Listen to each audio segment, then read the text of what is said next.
नमस्कार प्यारे किसी साथियों, ब्राइट एग्रो एप्लीकेशन के ऑनलाइन यूट्यूब चैनल पर आपका हार्दिक स्वागत है। आप सभी अच्छे होंगे, पढ़ाई आपकी अच्छे से चल रही होगी। आज इसी क्रम में जो मैं वीडियो लाया हूं वो लाया हूं फंडामेंटल ऑफ हॉर्टिकल्चर की। इससे पहले हमने सोइल साइंस की बात करी, उससे पहले एग्रोनॉमी की बात करी, और इसी क्रम में जो अब जो वीडियो है वो थंबनेल से आपको पता लग गया होगा, जो वीडियो रहने वाली है वो हॉर्टिकल्चर की रहने वाली है। हॉर्टिकल्चर में हम ये बात करेंगे कि आपके कैसे क्वेश्चन बनने के चांस है, सिलेबस में बात करेंगे, प्लस आपको कहां से पढ़ना है, और साथ ही साथ मैं ये भी बताऊंगा कि आपको पेपर का जो वहां पर क्वेश्चन है वो कैसे देखने को मिलेंगे, प्लस आपको कैसे सोल्व करने हैं, और साथ ही साथ आपको जो गैस पेपर है वो कहाँ मिलेंगे, सारी चर्चा करने वाले हैं।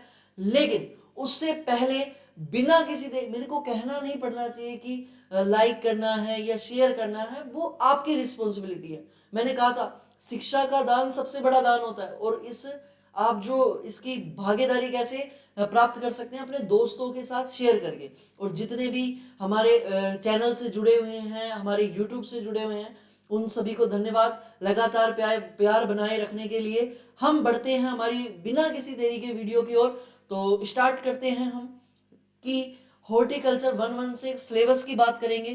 पर उससे पहले मैं आपको बता दूं, bright agro classes, bright agro classes आपकी किस तरह मदद कर सकता है किसी भी एग्जाम को पास करने में, और किसी तरह डिग्री के साथ भी हम आपकी गैस पेपर बना के मदद कर सकते हैं। तो हर पल आपके साथ ब्राइट एग्रो क्लासेस, हर पल आपके साथ, डिग्री से पहले भी क्योंकि हम जेट सीयूटी की तैयारी भी कराते हैं, प्लस डिग्री के साथ भी क्योंकि हम जो कॉलेज में आपको बिल्कुल साथ नहीं छोड़ेंगे, आपका सब छोड़ देते होंगे लेकिन हम आपका साथ नहीं छोड़ेंगे, क्योंकि पूरे गैस पेपर आपको सोल्व कराए जाएंगे, न्यू टाइप दी जाएगी। और डिग्री के बाद भी अगर आपकी डिग्री हो गई है, 4th ईयर में आप हो, या फिर आप 3rd ईयर से ही तैयारी करना चाहते हैं प्री पीजी की, डब्ल्यू की, तो आप हमारे चैनल पे विजिट कर सकते हैं, YouTube channel bright agro classes के नाम से। और जो प्ले स्टोर पे आप जाओगे तो ब्राइट एग्रो क्लासेस आपको मिल जाएगा, ये रहा ब्राइट एग्रो क्लासेस। तो प्ले स्टोर पर जाकर आप ब्राइट एग्रो क्लासेस सर्च करके हमें ढूंढ सकते हैं। प्लस यूट्यूब चैनल आप जानते ही हैं ब्राइट एग्रो क्लासेस के नाम से है, और अधिक से अधिक आपको शेयर करना है। और मैंने कहा ना, आप ही हैं जो हमें ताकत प्रदान करते हैं, आपके लाइक, आपके व्यूज हमें ताकत प्रदान करते हैं। ठीक है, तो बिना किसी देरी के बढ़ते हैं आगे सिलेबस पे। पहला जो टॉपिक रहने वाला है वो हॉर्टिकल्चर का ही रहने वाला है। एक बार मैं थोड़ा एडजस्ट कर लेता, हाँ जी। तो देखना, सबसे पहला जो टॉपिक रहने वाला है वो हॉर्टिकल्चर का ही रहने वाला है। हॉर्टिकल्चर में हॉर्टिकल्चर क्या होती है, हॉर्टिकल्चर में किसकी स्टडी करते हैं और इसकी ब्रांचेस। मैं बात करूं हॉर्टिकल्चर के बारे में, तो देखना हॉर्टिकल्चर जो है, हॉर्टिकल्चर के हम इसके वर्ड पे जाएं तो ये है हॉर्टस प्लस कल्चर। ये आपको बेसिक सी चीजें पता भी होगी सर, ये तो हमको पता है, बहुत अच्छी बात है, लेकिन ये भी आपसे पूछा जा सकता है। इसका मतलब होता है गार्डन, और कल्चरा का मतलब होता है टू कल्टीवेशन, टू कल्टीवेशन। ठीक है, तो हॉर्टिकल्चर के बारे में आपको जनरल पता होना चाहिए। इसके फादर कौन है, पोमोलॉजी के फादर कौन है, ओलेरिकल्चर के फादर कौन है। मेनली मैं बात करूं हॉर्टिकल्चर के फादर जिसे माना जाता है, इंडिया में जिसे माना जाता है, वो माना जाता है एमएच मोरिगोडावा।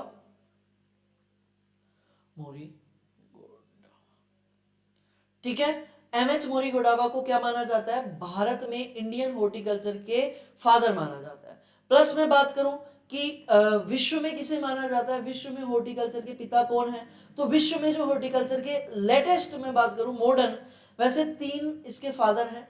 जो सबसे पहले लाए थे वो थॉमस एंड्रयू नाइट थे, लेकिन मैं अभी बात करूं तो देखते हुए एलएच बेली करके हैं। ठीक है, एलएच बेली करके इसके जो फादर माने जाते हैं, यही वेजिटेबल यानी ओलेरिकल्चर के फादर भी यही हैं। ठीक है, हॉर्टिकल्चर में इन्होंने बहुत सारी बुक्स लिखी हैं, प्लस मैं बात करूं बहुत सारे रिसर्च वर्क किया है एलएच बेली ने, तो इनको जाना जाता है किस नाम से, हॉर्टिकल्चर के फादर वर्ल्ड में, और इंडिया में एमएच मोरिगोडावा। एक नाम और डॉक्टर केएल चड्डा का आपको देखने को मिलेगा हॉर्टिकल्चर में। इन्होंने भी जैसे कि गोल्डन रिवोल्यूशन स्टार्ट करी, साथ में modern father of horticulture India में जिसे कहा जाता है वो डॉक्टर केएल चड्डा ही है। बाकी एमएच मोरिगोडावा है, लेकिन मॉडर्न फादर की बात करूं इंडिया में तो डॉक्टर केएल चड्डा है। ठीक है, इसकी ब्रांचेज की मैं बात करता हूं, तो ब्रांचेज में हम देखें कौन कौन सी ब्रांचेज हैं, तो एक बार मैं थोड़ा सा आपको समझाने के लिए थोड़ा सा नीचे आ जाता हूं, जहां पर मैं इनके नाम डिस्कस कर लूंगा। ब्रांचेज की मैं बात करता हूं। ब्रांचेज ब्रांचेज की अगर मैं बात करूं तो सबसे पहले तो देखो यहां पर पोमोलॉजी हमको देखने को मिलती है। पोमोलॉजी में जो स्टडी किया जाता है वो किसका किया जाता है? फ्रूट्स का स्टडी किया जाता है। इसके भी फादर हैं, ठीक है। इसके जो भारत में फादर है सिस्टमेटिक पोमोलॉजी की मैं बात करूं तो डी कैंडोले है, ठीक है। उसके बाद मैं पोमोलॉजी के ऐसे फादर की बात करूं तो आप मुझे कमेंट्स में बता। उसके बाद है ओलेरी कल्चर। ओलेरी कल्चर, ये आप मुझे जरूर बताएंगे कि पोमोलॉजी के फादर कौन है, ठीक है। चार्ल्स डार्विन है या चार्ल्स डोमनिंग है, ये आप मुझे बताएंगे। तो देखना, वैसे मैं ही बता देता हूं, आप भी कमेंट्स में जरूर लिखना। पोमोलॉजी के जो फादर हैं वो चार्ल्स डोमनिंग है। कौन है? चार्ल्स डोमनिंग। ओलेरी कल्चर की मैंने बात करी, एल.एच. बेली है, ठीक है। फ्लोरिकल्चर, फ्लोरिकल्चर फ्लोरिकल्चर जो नाम से ही दिख रहा है हमें। ओलेरिकल्चर वैली वेजिटेबल्स का इसमें हम स्टडी करते हैं। फ्लोरिकल्चर में किसका? फ्लावर्स का। फ्लावर्स नाम से ही लग रहा है फ्लोरिकल्चर किससे रिलेटेड होगा? फ्लावर्स से। प्लस इसके साथ साथ मैं बात करूं तो अर्बोरिकल्चर।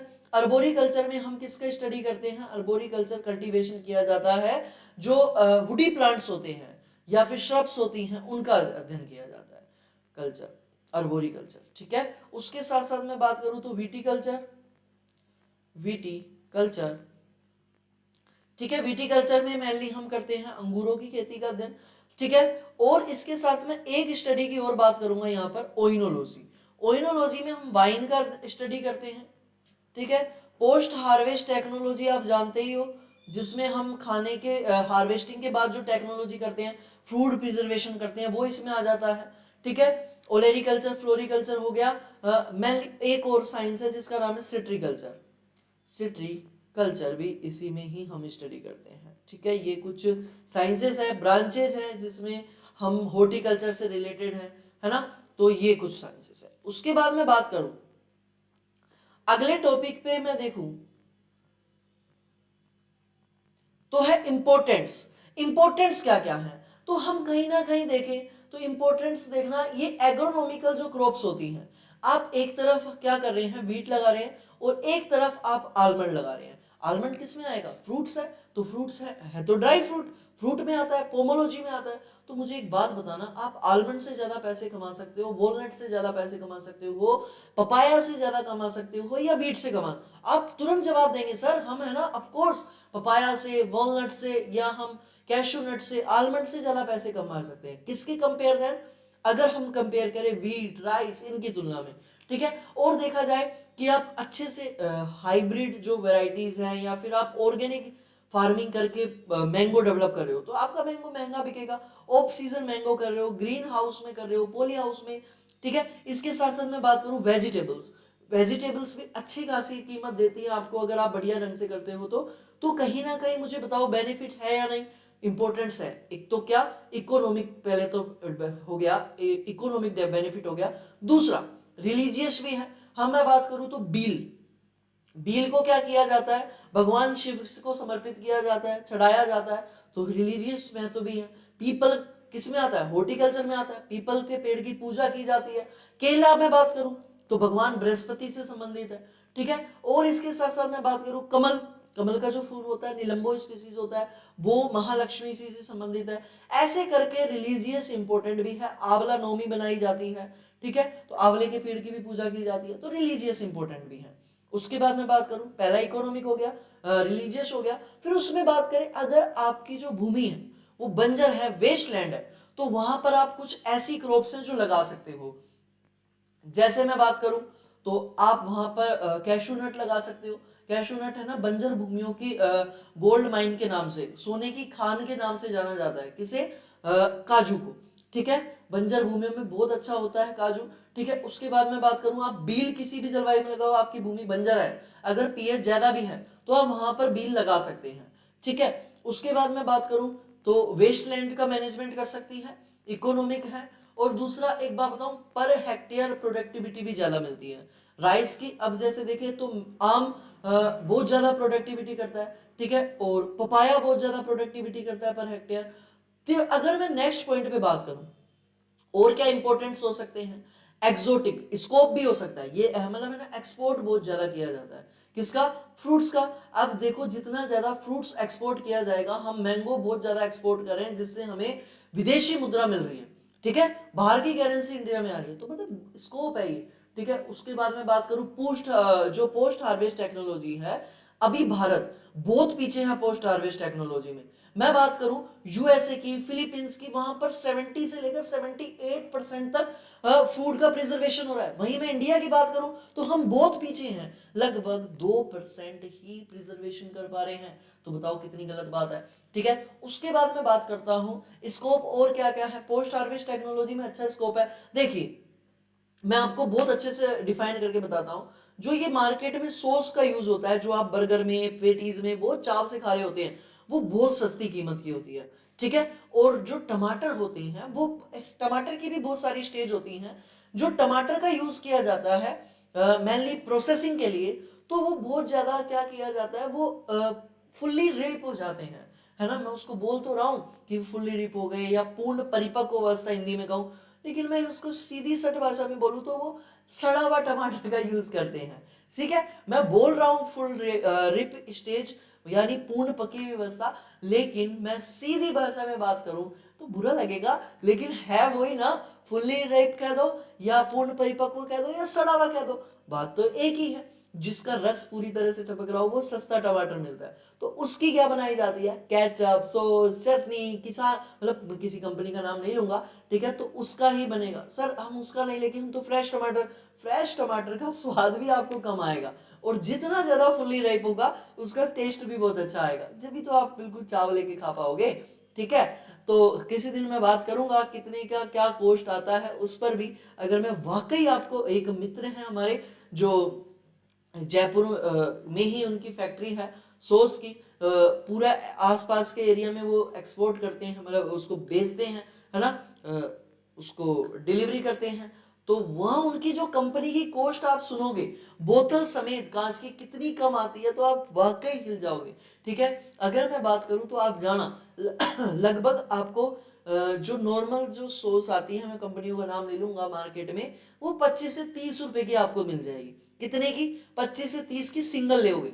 अगर आप कार्टून लेते हो तो आपको और सस्ती पड़ेगी। तो सोचो जो उसका सेलर है उसको कितने की पड़ रही होगी, फिर उसके बाद जो कंपनी वाला है उसको तो कितने कम की पड़ रही होगी। एवरेज प्राइस रहता है 13 से 14 रुपए का। क्या? 13 से 14 का बोतल समेत। किसकी बात कर रहा हूं? बोतल समेत। बोतल भी कुछ ना कुछ पैसे की तो होगी, तो सोचो अंदर का मैटर कितने का रहने वाला है। मैं ज्यादा बात नहीं करूंगा इस टॉपिक पे, आगे बढ़ता हूं। बाकी आपका मन थोड़ा सा अजीब हो जाएगा मैं इसमें बात करूं तो। एक्सटर्नल प्योर टमाटर भी यूज नहीं करते, अलग अलग एक्सटर्नल डालते हैं, वो हम कभी बात करेंगे, अच्छे से पढ़ेंगे जब।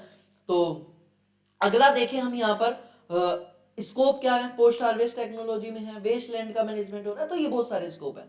अगला मैं बात करूं horticultural and botanical classification. Botanical classification में आपको पूरा उसका बोटनिकल नेम वेरी इंपॉर्टेंट है। जैसे कि मैं आपसे पूछ लूं कि मैंगो का क्या होता है तो आप इजीली बता दोगे, लेकिन मैं बात करूं आपसे कि मैं पूछूं कि बील का क्या होता है तो आप बता देंगे ईगल मार्गुलिस, लेकिन आपको यहाँ पर पाइनएप्पल का भी पता होना चाहिए। मुझे पता है जेड तक आपने नहीं पढ़ा, लेकिन अब थोड़ा सा आपको पढ़ना पड़ेगा। प्लस आपको ये भी पता होना चाहिए चीकू का क्या है ना, वॉलनट का क्या है, सबका आपको पता होना चाहिए। इनकी फैमिली क्या है, क्रोमोसोम नंबर क्या है, ये आपको पता होनी चाहिए।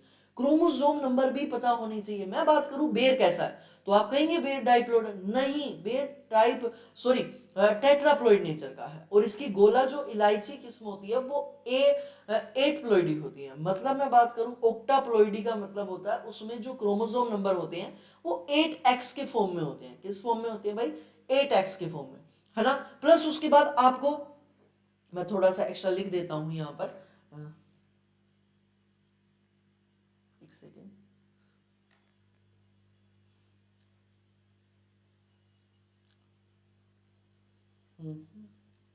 एक सेकेंड, मैं थोड़ा सा और आपको डिफाइन अच्छे से कर देता हूं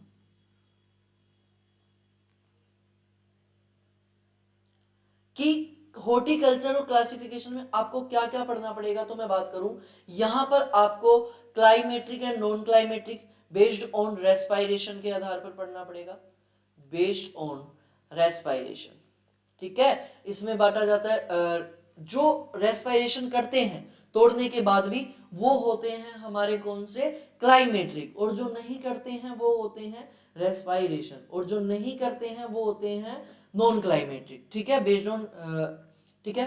एडिबल पार्ट आपका कौन सा है, एडिबल पार्ट, खाने योग्य भाग, जैसे कि मैंगो का मीजोकार्प है, ठीक है, और पपाया का मीजोकार्प है। लेकिन मैं बात करूं हमारे खजूर पे, तो कौन सा है, पेरिकार्प, उसका हम मेनली खाते हैं, आंवले का पेरिकार्प खाते हैं। वही मैं बात करूं आपसे अमरूद की, तो खाने योग्य भाग कौन सा है, पेरिकार्प है प्लस थैलेमस है, पेरिकार्प प्लस थैलेमस है। ठीक है, उसके बाद एडिबल पार्ट आपको सबका पता होना चाहिए, फ्रूट टाइप पता होना चाहिए, फ्रूट टाइप आपको सबका पता होना चाहिए, फ्रूट टाइप किसका क्या होता है, तो ये आपको नॉलेज में आना चाहिए। ठीक है, फ्रूट टाइप का मतलब क्या होता है कि जैसे किसका सिंगल सीडेड बेरी है, किसका बेरी है ना, किसका ड्रुप है, जैसे आम का ड्रुप है, मैं बात करूं पपाया में तो बेरी है, बनाना में कौन सा है, बेरी है, तो ये आपको पता होना चाहिए। प्लस उसके बाद आपको पता होना चाहिए पोलिनेशन कैसा कैसा हो रहा है इनमें, किसमें क्लोज पोलिनेशन हो रहा है, किसमें सेल्फ हो रहा है पोलिनेशन, बेस्ड ऑन पोलिनेशन आपको क्लासिफिकेशन पता होना चाहिए। ठीक है, उसके बाद मैं बात करूं तो आपको प्लॉइडी लेवल भी पता होना चाहिए, कौन सा द्विगुणित है, कौन सा त्रिगुणित है, प्लॉइडी लेवल आपको पता होना चाहिए। ठीक है, ये कुछ बेसिक चीजें हैं वैसे जो आपको पता होनी चाहिए। ठीक है, और इसके साथ साथ मैं क्लासिफिकेशन का अदर बात करूं तो आपको क्लाइमेट्रिक नॉन क्लाइमेट्रिक हो गया, फ्रूट टाइप, एडिबल पार्ट, ये सारे जो बेसिक हैं। फिर उसके बाद आपको क्लाइमेट के आधार पर भी पता होने चाहिए, कौन से ट्रॉपिकल क्लाइमेट के हैं, कौन से वेट क्लाइमेट, या मैं बात करूं ट्रॉपिकल के, उसके साथ साथ मैं बात करूं सब ट्रॉपिकल के कौन से हैं, टेम्परेट के कौन से हैं, ये आपको पता होने चाहिए। तो ये पूरा क्लासिफिकेशन इसका मेनली होता है। प्लस उसके बाद किसका तना ज्यादा कठोर होता है ना, हर्बेशियस नेचर के कौन है, कौन से मोनोकार्पिक हैं। फिर उसके बाद आपको ये भी पता होना चाहिए कौन से डाइकोट है, कौन से मोनोकोट है, कोटिलेडन के आधार पर भी पता होने चाहिए। तो ये पूरा होता है क्लासिफिकेशन, आपको पूरा पता होना चाहिए।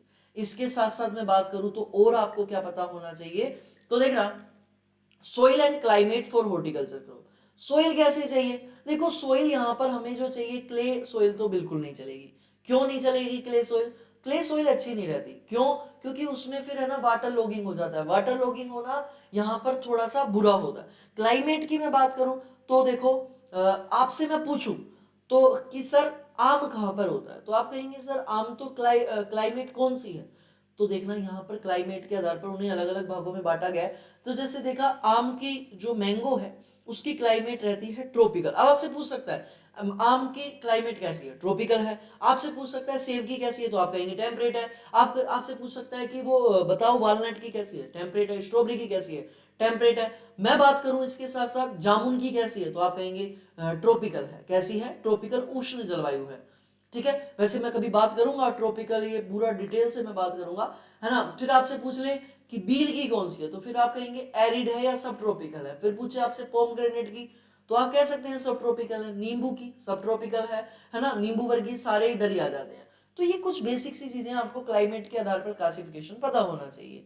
सोइल पता होनी चाहिए, ऑप्टिमम पीएच पता होना चाहिए। तो देखना हॉर्टिकल्चर जो पीएच में मैं बात करूं, एक काजू को छोड़ दो आप, एक बेर को, खजूर को और आंवला को, इनके अलावा मेनली सबको न्यूट्रल पीएच ही चाहिए। ये सेलाइन टू एल्केलाइन सॉइल में ग्रो हो सकते हैं, जिनकी मैंने एग्जाम लिए हैं। खजूर एल्केलाइन कंडीशन में हो सकता है, बेर एल्केलाइन में हो सकता है, थोड़ा सा ऊपर नीचे पीएच हो गया तो चलेगा। ठीक है, तो ये कुछ एग्जांपल है। अगला मैं बात करूं plant propagation. Sir plant propagation होता क्या है, देखना। अब मैं बात करूं तो जिस प्रकार से हम कहते हैं कि यहाँ पर जनसंख्या वृद्धि की बात होती है, या फिर हम इस यहाँ पर जो नाम दे देते हैं ह्यूमन टर्म में कि पॉपुलेशन बढ़ रही है, किससे बढ़ रही है, तो आप कहेंगे एक तरीके से पोलिनेशन तो होता नहीं है, यहाँ क्या होता है, निषेचन की प्रोसेस होती है। ठीक है, वहां जो होती है, वहां क्या प्रोसेस होती है, सीधी भाषा में प्लांट की जनसंख्या को बढ़ाना। प्लांट की जनसंख्या को बढ़ाना ही क्या कहलाता है, प्लांट प्रोपेगेशन। सर प्लांट की प्रोपेगेशन पॉपुलेशन कैसे बढ़ा सकते हो? दो तरीके से। ह्यूमन में तो ओनली सेक्सुअल फर्टिलाइजेशन ही होता है ना, लैंगिक जनन ही होता है। लेकिन यहां पर एक तरीके से मैं बात करूं तो सेक्सुअल भी होता है और इनसेक्सुअल भी होता है, मतलब वेजिटेटिव भी होता है। ठीक है, तो वेजिटेटिव प्रोपेगेशन भी होता है और सेक्सुअल प्रोपेगेशन भी होता है। लेकिन ह्यूमन में बात करूं तो ओनली ऑन सेक्सुअल फर्टिलाइजेशन होता है, लैंगिक जनन होता है। यहां पर लैंगिक भी होता है, अलैंगिक भी होता है। लैंगिक आप बहुत अच्छे से जानते हैं, जिसमें फीमेल गैमेट्स मेल गैमेट्स से मिलेंगे और आपस में मिलकर जाइगोट का निर्माण करेंगे, उनका क्रॉसिंग ओवर होगा, है ना। तो ये सारी प्रोसेस चलती हैं उसमें, है ना। फर्टिलाइजेशन करेंगे फीमेल प्लांट्स मेल प्लांट्स, तो वो हो गया एक तरीके से क्या, वो हो गया हमारा सेक्सुअल प्रोपेगेशन। लेकिन मैं बात करूं vegetative propagation, vegetative propagation humans में देखने को मिलता भी नहीं है। वेजिटेटिव प्रोपेगेशन क्या होता है? आपने कोई भी प्लांट का पार्ट लिया, जैसे कि हो सकता है आपने उंगली वो सॉरी उंगली तो यहाँ नहीं होती है ना, या तो कोई आपने जड़ ले लिया, तना ले लिया, पत्ती ले ली। मैं उंगली क्यों याद आया, मेरे को एग्जांपल है, जैसे मान लिया जाए इंसानों में, ह्यूमन में भी अगर ऐसा होता तो यहां से उंगली काटी जाती, उपयुक्त मीडियम में लगाई जाती, और बताओ उससे जो का त्यों आपको दूसरे शुभम सर मिल जाते हैं। दूसरे कैसे मिल जाते सर? ये ही तो है वेजिटेटिव प्रोपेगेशन, यानी पौधे के किसी भी भाग से, यानी इंसान में होता तो किसी भी भाग से, जैसे कि मान लिया जाए किसी की यहां से उंगली काटी तो यहां से इसको उपयुक्त मीडियम में लगाया और फिर क्या हो गया, एक नया पौधा तैयार, या फिर नया एक आदमी तैयार हो गया। यही तो वेजिटेटिव होता है, यही तो अलैंगिक होता है। ठीक है, वहीं ऐसा कर रहे हैं कहां पर, प्लांट में। पौधे का कोई जड़ वाला भाग ले लिया, कोई तने की तना काट लिया और फिर या कोई पत्ती कर ली। तो फिर क्या करते हैं, पत्ती से भी कर सकते हैं, तने की जो कटिंग्स होती हैं उससे कर सकते हैं, रूट कटिंग से कर सकते हैं। उनको आपको एक अच्छे मीडियम में लगाना है, जहां पर एक अच्छा पीएच हो, अच्छे है ना न्यूट्रिएंट्स हो, वहां पर आपने लगाया और वो ग्रो कर जाएगा। और ग्रो कर जाएगा तो बताओ, आपने कुछ सेक्सुअल पार्ट इन्होंने पॉलिनेशन किया नहीं किया, फर्टिलाइजेशन किया नहीं किया, फिर भी क्या हो गया, नया प्लांट ग्रो हो गया। लेकिन इसके कुछ मेरिट्स हैं, कुछ डिमेरिट्स भी हैं। ठीक है, तो क्या क्या स्ट्रक्चर होती हैं, कटिंग्स हो सकती हैं, मेथड्स क्या क्या हैं। तो देखना, मेथड्स में मैं बात करूं तो आप बहुत अच्छे से जानते होंगे मेथड्स में। मैं यहाँ पर बात करता हूँ प्रोपेगेशन के मेथड की। तो लेयरिंग हो सकती है, लेयरिंग आप जानते हैं, हम उसको जमीन में दबाते नहीं है। जैसे कि ये प्लांट है, हमने इसकी ब्रांच ली और ये कहाँ पर जमीन में दबाया और यहाँ से हमने क्या कट लगा लिया था। ठीक है, जो छोटी सी बार्क होती है ना उसको रिमूव कर लिया और फिर इसको जमीन में दबा दिया, और फिर यहाँ से क्या होगा, थोड़े दिन बाद नया प्लांट उगने लगेगा। यहाँ से नया प्लांट उगने लगा तो हमने इसको क्या कर दिया, कट कर दिया। इसको लेयरिंग बोलते हैं, क्या बोलते हैं, लेयरिंग बोलते हैं। ऐसी ही सेम प्रोसेस चलती है क्या, एक सेकंड।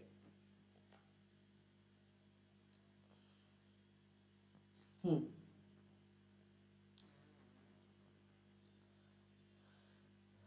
ऐसी ही सेम प्रोसेस चलती है। एक आपने नाम सुना हो तो बडिंग नाम से, क्या, बडिंग। बडिंग में क्या करते हैं, हम रूट स्टॉक लेते हैं और जैसे बडिंग चलती है, बडिंग में क्या करते हैं, हम नीचे रूट स्टॉक लेते हैं, ये होता है रूट स्टॉक,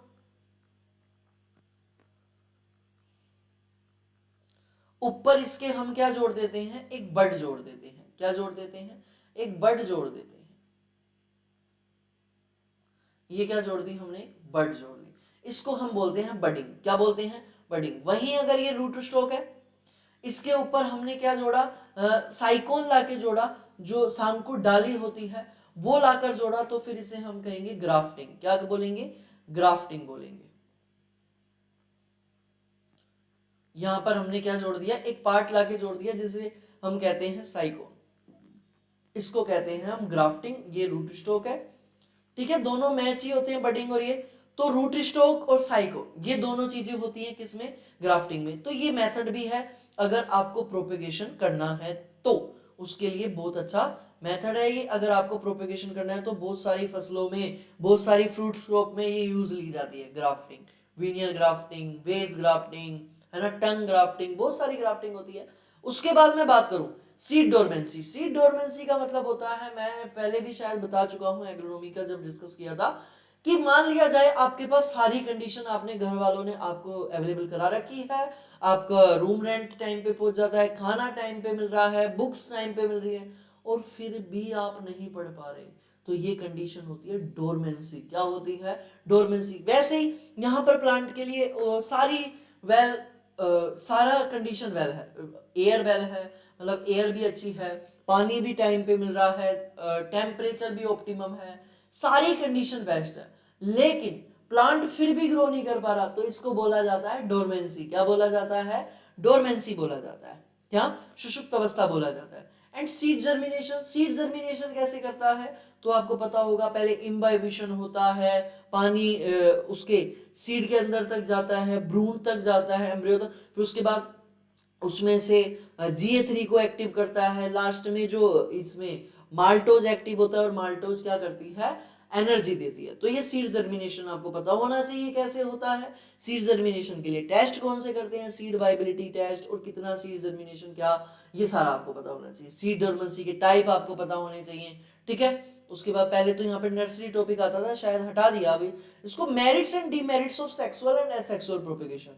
देखो वैसे मैं बहुत अच्छे से आपको एक्सप्लेन कर सकता हूँ, लेकिन मुझे उसको एक्सप्लेन करने में थोड़ा ज़्यादा टाइम लगेगा, लेकिन मैं फिर भी थोड़े बहुत आपको जस्ट ऐसे बता देता हूँ।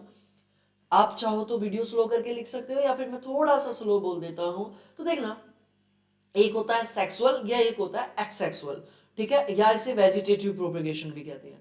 तो देखना, सेक्सुअल में क्या होता है कि जो भी प्लांट बनेगा वो हार्ड नेचर का होगा, वो इंसेक्ट डिजीज के प्रति रेजिस्टेंस होगा, ठीक है। लेकिन जो एसेक्सुअल प्रोपेगेशन, वो विपरीत परिस्थितियां नहीं सहन कर पाएगा। पाला, लू, मैं बात करूं, अगर लू चल गई, पाला पड़ गया, या फिर इंसेक्ट का अटैक हो गया, या फिर मैं बात करूं डिजीज का अटैक हो गया, तो उसके प्रति रेजिस्टेंस नहीं होता।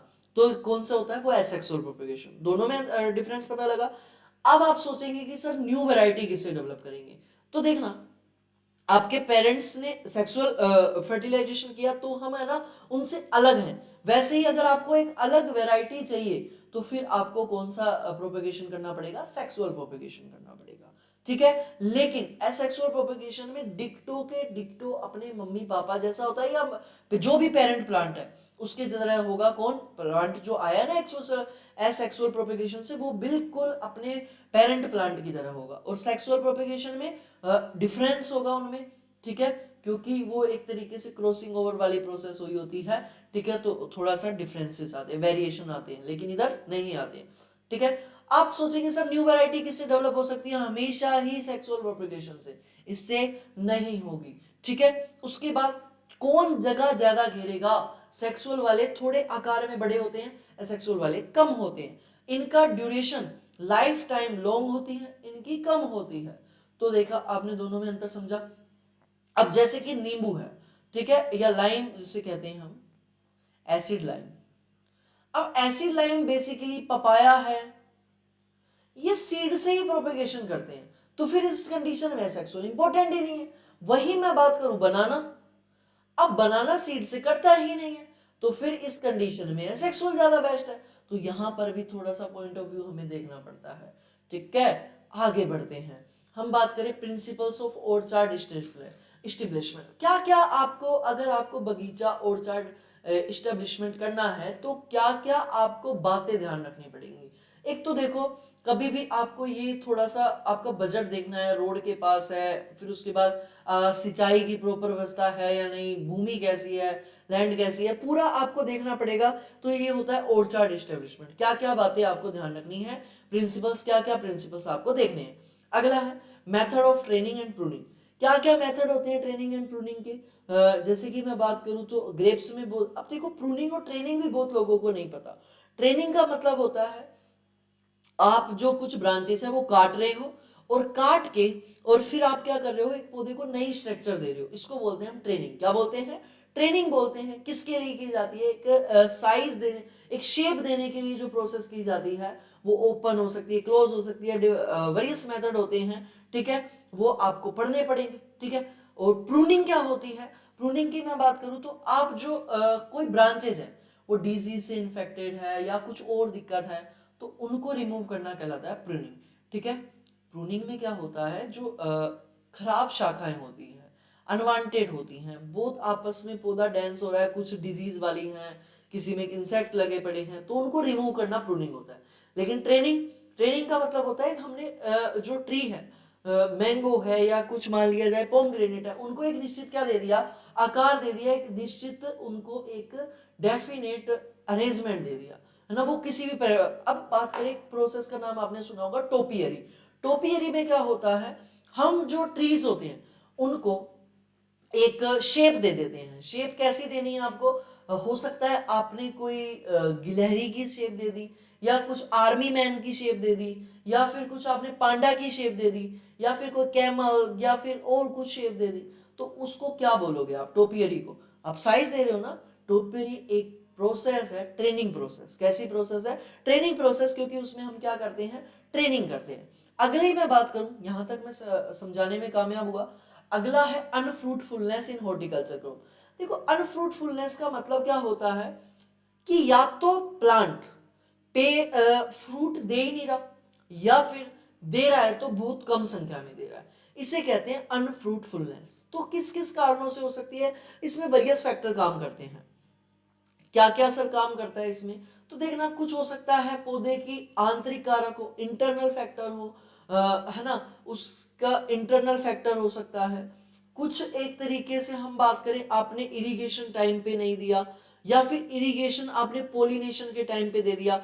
मान लिया जाए, मैं आपको थिंक करा रहा हूं, माइंड में इमेजिन करना कि जो प्लांट है उस पर पोलन लगे हुए हैं, ठीक है, वो सॉरी फ्लावर है, उस पर पोलन है, पोलन, और उस समय हमने क्या कर दी, सिंचाई कर दी, इरिगेशन कर दिया, या बारिश आ गई, तो उस कंडीशन में क्या होगा, उस कंडीशन में आपका जो पोलन ग्रेन होंगे वो बह जाएंगे, और पोलन ग्रेन बह गए ना तो पता है क्या होगा, सॉरी पोलिनेशन नहीं हो पाएगा, और पोलिनेशन नहीं हो पाएगा तो पता है क्या होगा, अनफ्रूटफुलनेस होगा।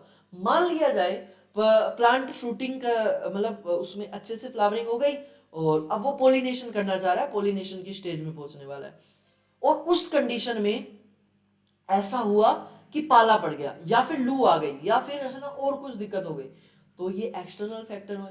इंटरनल फैक्टर में ऐसा हो सकता है, हेट्रोस्टाइली हो सकती है। हेट्रोस्टाइली का मतलब क्या होता है, आपको मैं बहुत अच्छे से समझाता हूं एक बार, थोड़ा सा टाइम तो लगेगा, कोई ना लग जाए।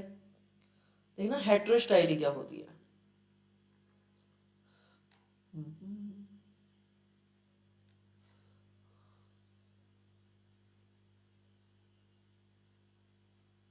हम्म तो देखना, हेट्रोस्टाइली की बात करते हैं हम, थोड़ा पेज ऐड कर लिया मैंने, हाँ जी।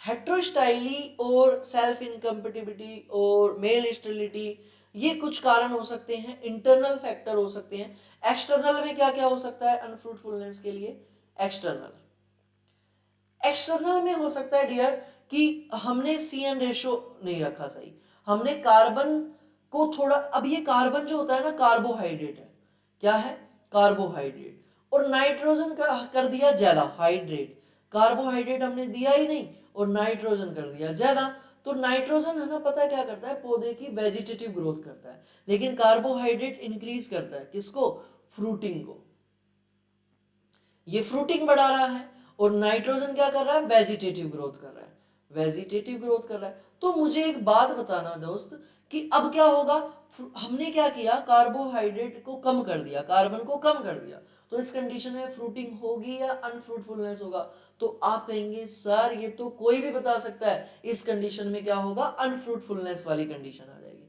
दूसरा कि है ना विपरीत मौसम हो गया, हमारे अनुकूल मौसम नहीं हुआ, है ना, फेवरेबल मौसम नहीं है, जैसे कि लू पड़ गया, लू का अटैक हो गया, तीसरा पाला हो गया, या फिर मैं बात करूं आपने है ना सिंचाई टाइम पे नहीं करी, इरिगेशन मैनेजमेंट नहीं हो पाया, तो इस कंडीशन में क्या हो जाता, या फिर मान लिया जाए डिजीज हो गई किसी प्लांट में, या इंसेक्ट का प्रकोप हो गया, तो इंसेक्ट बाहर से आ जाएगा, तो मुझे बताना फ्रूटिंग पीरियड में नुकसान पहुंचाएगा कि नहीं, आप कहेंगे सर हाँ ये नुकसान पहुंचाएगा। दूसरा बात करते हैं, कुछ इंटरनल फैक्टर हो सकते हैं।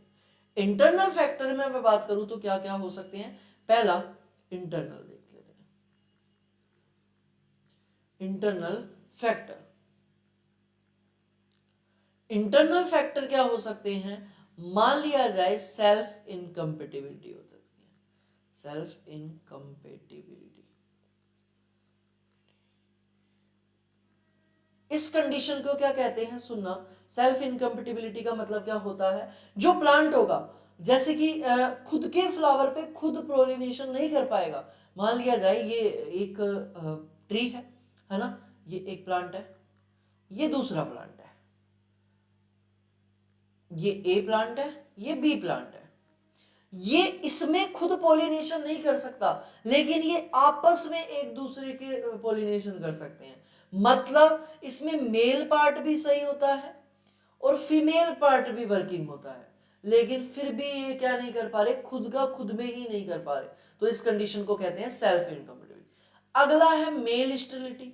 मेल स्टेरिलिटी का मतलब होता है कि जब मान लिया जाए एक तरीके से मेल ऑर्गन वर्किंग नहीं होगा, जैसे स्टेमन है वो वर्किंग नहीं है ना, वो काम का नहीं रहा, तो फिर उस कंडीशन में क्या वो पोलिनेशन अनफ्रूटफुलनेस होगी, बिल्कुल होगी। पोलिनेशन नहीं कर पाएगा तो अनफ्रूटफुलनेस की कंडीशन हो जाएगी। इसमें मेल इधर तो मेल पार्ट वर्क करता है, लेकिन इधर मेल वर्किंग नहीं है। तीसरा मैं देखूं हेट्रोस्टाइली, हेटेरो स्टाइली, स्टाइली। अब इस कंडीशन में मेल स्टेरिलिटी की कंडीशन में क्या होगा, फिर आपको कराना पड़ेगा क्रॉस पोलिनेशन। क्या कराना पड़ेगा, क्रॉस पोलिनेशन कराना पड़ेगा। हाँ, क्या कराना पड़ेगा, क्रॉस पोलिनेशन। अगला मैं बात करूं तो देखना हेट्रोस्टाइली। हेट्रोस्टाइली का मतलब, स्टाइल का मतलब एक तरीके से हम देखें, ये कोई फ्लावर है, अब ये इसकी स्टाइल होती है, ये इसके पोलन ग्रेन होते हैं, ये इसके स्टेमन्स होते हैं, ठीक है। अब ये जो यहां से टिप टिप करके क्या गिरेंगे, पोलन गिरेंगे, तो पोलन किस पे गिर जाएंगे, स्टिग्मा पर गिर जाएंगे। ये वाला पार्ट होता है स्टिग्मा। क्या होता है, स्टिग्मा, आपको दिख रहा होगा, ये वाला पार्ट होता है स्टिग्मा। तो इस पर आकर गिर जाएंगे, लेकिन अगर ये इस पर नहीं गिर पाए, ठीक है, अब कैसा होगा, अगर स्टाइल यहां तक बड़ी हो जाए, ठीक है, बहुत बड़ी हो गई, तो इस कंडीशन में क्या ये पोलन ग्रेन इस स्टिग्मा पर गिर पाएंगे, नहीं गिर पाएंगे। या फिर मान लिया जाए बहुत ज्यादा छोटी हो गई तो भी नहीं गिर पाएंगे। स्टाइल का बहुत ज्यादा बड़ा होना या बहुत ज्यादा छोटा होना क्या कहलाता है, हेट्रोस्टाइली कहलाता है, ठीक है, जिसको कहते हैं हेट्रोस्टाइली, ठीक है। हेट्रोस्टाइली का मतलब क्या हो गया, यदि पानी जो है वो, सॉरी पानी तो मैं पी रहा हूं है ना, तो पानी का ब्रेक है ये तो। अगर स्टाइल बहुत ज्यादा बड़ी है या बहुत ज्यादा छोटी है तो इसको कहेंगे हम क्या, हेट्रोस्टाइली कंडीशन करेंगे। क्या बोलेंगे, हेट्रोस्टाइली कंडीशन बोलेंगे, ठीक है। उसके बाद देखें आगे कंडीशन क्या है, हाँ, तो ये कुछ कारण है, आपको मैनेजमेंट कैसे करना है अब एक तरीके से ये समझ में आ गया होगा, है ना। उसके बाद ट्रेनिंग प्रूनिंग आपने टाइम पे नहीं करी तो भी ऐसा हो सकता है। अगला मैं बात करूं तो बाकी तो ये बहुत बड़ा चैप्टर है, जब हम पढ़ते हैं तो 4-5 दिन लग जाते हैं इसको पढ़ने में। अब इतनी सी देर में इतना ही समझाया जा सकता है। अब यहाँ से क्वेश्चन कैसे आएगा आपको पता है, इंटरनल फैक्टर पूछ सकता है, एक्सटर्नल फैक्टर पूछ सकता है, ठीक है, ट्रेनिंग प्रूनिंग के method, short question new type में भी पूछ सकता है। उसके बाद मैं बात करूं पोलिनेशन। देखो पोलिनेशन क्या होता है, जो पोलन ग्रेन होते हैं उनका किस तक पहुंचना, स्टिग्मा तक पहुंचना ही क्या कहलाता है, क्या कहलाता है भाई, जो स्टिग्मा तक पहुंच रहे हैं उसको कहते हैं हम क्या, पोलिनेशन। और अब ये कैसा हो सकता है, सेल्फ पोलिनेशन हो सकता है, क्रॉस पोलिनेशन, खुद का खुद प्लांट में हो रहा है, सेल्फ पोलिनेशन बाहर से आ रहे हैं, क्रॉस पोलिनेशन, ठीक है। और पोलिनाइजर्स क्या होते हैं, देखना पोलिनाइजर्स की जरूरत किस में पड़ती है, पहली बात तो कोई फूल है, फ्लावर है, उसमें मेल भी है फीमेल भी है, तो उस कंडीशन में हमें पोलिनाइजर्स का मतलब होता है वो गिविंग पोलन, जो हमें क्या देंगे, पोलन देंगे, वही पोलिनाइजर्स कहलाएंगे। तो उस कंडीशन में तो हमें जरूरत ही नहीं है। लेकिन मान लिया जाए कोई डायोसियस प्लांट है, एक लिंगी है, एक नर है एक मादा है, इस कंडीशन में हमें किसकी जरूरत पड़ेगी, फिर पोलिनाइजर्स की। तो आपने पढ़ा होगा पपाया में और डेट पाम में कि हमको फीमेल मेल रेशो कितना रखना चाहिए, फीमेल और मेल रेशो कितना रखना चाहिए। मेल 1, ये 10, मतलब 10 जो प्लांट होंगे वो फीमेल के रहने चाहिए, एक प्लांट किसका रहना चाहिए, वो मेल का रहना चाहिए। और ये जो मेल होगा यही पोलिनाइजर्स कहलाएगा। पोलिनाइजर्स क्या होते हैं, जो हमें क्या देते हैं, जो हमें पोलन ग्रेन देते हैं, उसे हम क्या कहते हैं, पोलिनाइजर्स। ठीक है, अगला है पोलिनेटर। पोलिनेटर को हम पंडित जी भी कह सकते हैं। देखना, क्या पंडित जी खुद शादी एक बार ही करते हैं ना, पंडित जी खुद शादी तो, लेकिन वो कराते कितनी बार है, बहुत बार शादियां कराते हैं। तो पोलिनेटर भी ऐसे ही होते हैं, जो क्या करते हैं, इधर से शादियां कराने का काम करते हैं। शादियां कराने का मतलब देखना क्या होगा, जैसे एक प्लांट है, इस पर पोलिनेटर यानी कि मधुमक्खी बैठी और फिर यहाँ बैठ गई, तो ये क्या करेगी, इधर से परागकण उठा के इधर ले गई, तो इस वाली कंडीशन को क्या कहेंगे, पोलिनेशन करा दिया। तो पोलिनेटर भी ऐसे ही होते हैं, जो इंसेक्ट हैं वो हमारी किस तरह हेल्प कर रहे हैं, पोलिनेशन कराने में। तो अच्छी बात है या बुरी, क्रॉस पोलिनेशन किससे होगा, अल्टीमेटली इंसेक्ट ही कराने पड़ेगा या विंड कराएगी। तो इंसेक्ट अच्छे हैं, पोलिनेटर अच्छे हैं, लेकिन नुकसान नहीं पहुंचाने चाहिए। ठीक है, तो पोलिनेटर आपको समझ में आया होगा, पोलिनेटर जो क्या कराते हैं, पोलिनेशन कराते हैं।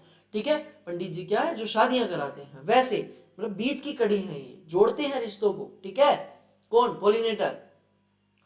अगला मैं बात करूं फर्टिलाइजेशन एंड पार्थेनोकार्पी। फर्टिलाइजेशन कैसे होता है, स्टिग्मा पर गिरता है, फिर पोलन ट्यूब बनती है, फिर अंदर जाके क्या होता है, तो ये प्रोसेस। पार्थेनोकार्पी क्या होती है, फर्टिलाइजेशन आपको पूरा पढ़ना पड़ेगा, कैसे होता है, कितना आपको डिटेल से दे रखा है वो आप एक बार देख लेना। उसके बाद यहाँ से क्वेश्चन भी पूछा जा सकता है, तो पार्थेनोकार्पी क्या होती है, सीधा सट यहाँ से वन लाइन जो होते हैं ना, एक एक नंबर वाले आते हैं, वहां से पूछा जा सकता है कि पार्थेनोकार्पी क्या होती है। तो पार्थेनोकार्पी पे बात कर लेते हैं। तो देखना, पार्थेनोकार्पी बिना सीड के नई संतति तैयार हो रही है, किसके, बिना सीड के नई जो प्रोजेनी तैयार हो रही है, उसे कहेंगे हम पार्थेनोकार्पी। जिसमें बीज, बिना बीज के पौधे बनना क्या कहलाता है, पार्थेनोकार्पी। जैसे कि मैं बात करूं केला, केला में जो पार्थेनोकार्पी बनती है वो वेजिटेटिव पार्थेनोकार्पी होती है, कायिक पार्थेनोकार्पी होती है। आम की सिंधु किस्म आपने पढ़ी होगी, जो एक तरीके से सीडलेस वैरायटी है, तो उसमें क्या होती है, फिर पार्थेनोकार्पी होती है। वहीं मैं बात करूं अंगूर में, अंगूर में भी बहुत सारी आपने ऐसी वैरायटियां देखी होंगी, एक मुनक्का जो बड़ी अंगूर आती है उसको छोड़ के मेनली अंगूर में बीज नहीं होते हैं। ठीक है, तो ये भी क्या है, एक तरीके से क्या है, पार्थेनोकार्पी है। आम की सिंधु किस्म है, अंगूर है, लीची में बीज नहीं आते, तो उसमें भी क्या है, पार्थेनोकार्पी है, तो ये पार्थेनोकार्पी होती है। ठीक है, तो बिना बीज के निषेचन होना क्या कहलाता है, पार्थेनोकार्पी। अगला मैं बात करूं इंपॉर्टेंस ऑफ बायोरेगुलेटर्स इन हॉर्टिकल्चर। बायोरेगुलेटर का मतलब यहां पर मैं बात करूं ऑक्सिन है, जिब्रेलिक एसिड है, कौन सा हार्मोन है, जैसे कि जो पुष्प झड़ाने का काम करता है।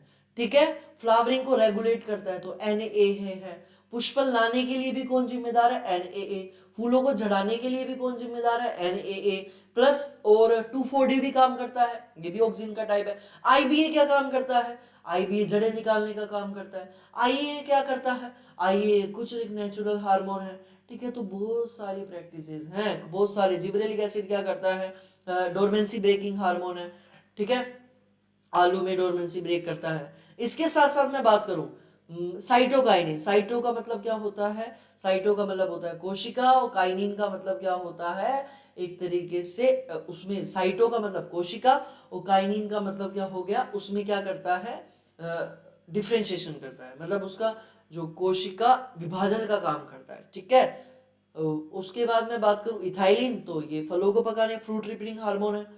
अगला इरिगेशन। इरिगेशन क्या होती है, हम आर्टिफिशियल तरीके से पानी दे रहे हैं पौधों को, किसके लिए, उनको नमी उनमें बनी रहे, पौधों की, प्लांट की ग्रोथ अच्छी हो, इसलिए हम उसको अगर आर्टिफिशियली मेथड से पानी दे रहे हैं तो इसको हम इरिगेशन कहते हैं। वेरियस मेथड है, ड्रिप इरिगेशन सबसे अच्छी है, रिंग मेथड होती है, स्प्रिंकलर मेथड होती है, बहुत सारे मेथड यूज किए जाते हैं, किसके लिए, इरिगेशन के लिए बहुत सारे मेथड यूज किए जाते हैं। अगला है fertiliser application in horticulture grow. देखो फर्टिलाइजर का थोड़ा हमको ध्यान रखना पड़ता है, क्योंकि अब फर्टिलाइजर हमको ऐसे देने हैं जो लॉन्ग टर्म तक रहे, क्योंकि हॉर्टिकल्चर के ट्री देखो आप 5-5 साल, 10-10 साल, 5 साल बाद तो आम 4 से 5 साल बाद तो फ्रूटिंग चालू करता है, तो उस कंडीशन में आप लगातार भी फर्टिलाइजर नहीं दे सकते। तो हमको समय समय पर कैसे, कौन सी विधि से देने हैं, डीप प्लेसमेंट से देने हैं, या फिर हमको उनका मतलब इरिगेशन के साथ देना है, जैसे फर्टिगेशन जिसको बोलते हैं, तो आप वेरियस मेथड है। ये आपका हॉर्टिकल्चर का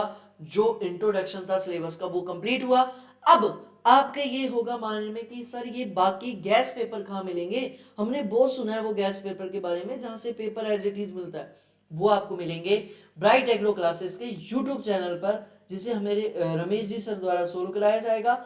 मैंने आपको जनरल इंट्रोडक्शन दिया, पहले आपकी न्यू टाइप आपको क्लियर करनी है, छोटे छोटे क्वेश्चन आपको पता होने चाहिए कौन कौन से क्वेश्चन बनते हैं न्यू टाइप से, प्लस फिर आपको थोड़े से डिफरेंस वाले क्वेश्चन पता होने चाहिए।